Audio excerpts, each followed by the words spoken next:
حضور علیہ الصلوۃ والسلام کی زندگی میں اور آپ علیہ الصلوۃ والسلام نے جو اعلان فرمایا، اور آج تک حضور کی شریعت میں، ایک انسان زیادہ سے زیادہ کتنے نکاح کر سکتا ہے؟ 4۔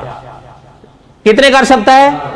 آپ ایک ہی پہ رہا کرو، یہ یاد رہے، یہ صاحب قصص الانبیاء نے لکھا ہے، ایک ہی پہ رہا کرو، ان کو نہیں دیکھا کرو، ان کو قدرت نہیں، یہ آپ شاید مانے بھی یا نہ مانے، علماء نے سائنس کے حوالے سے بھی لکھا ہے کہ ان میں یہ طاقت زیادہ ہے، بر صغیر والوں میں اتنی طاقت نہیں ہے،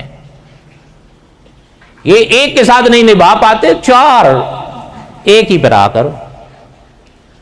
اب ہمارے والے بھی آ گئے ہیں، وہ بھی آج پچھلے علماء کو، بر صغیر کے علماء کو دیکھو، ان کی بیویاں آپ ڈھونڈ کے دکھاؤ دوسری سے تیسری، یہ اب آئے ہیں جو دھڑا دھڑ کی۔ ایک کو میرے سامنے ایک پوچھ رہا تھا، یہ تو وہ ہمارا دوست بھی ہے، اس کو پوچھ رہا تھا، ایک صاحب اسے ملنے آیا، کہا مولانا آج آپ کی ہم نے سنا ہے 4 شادیاں ہیں۔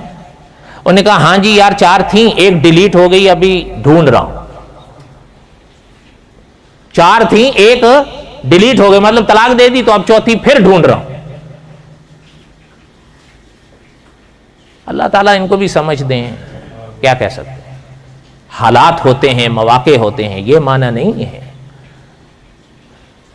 حضور علیہ الصلوۃ والسلام کی شریعت میں 4 ہیں، اچھا بعد میں ایسے آئے انہوں نے یہ 4 کی حد ختم کر دی۔ یہ کس نام پر کیا گیا؟ نبوت کے نام۔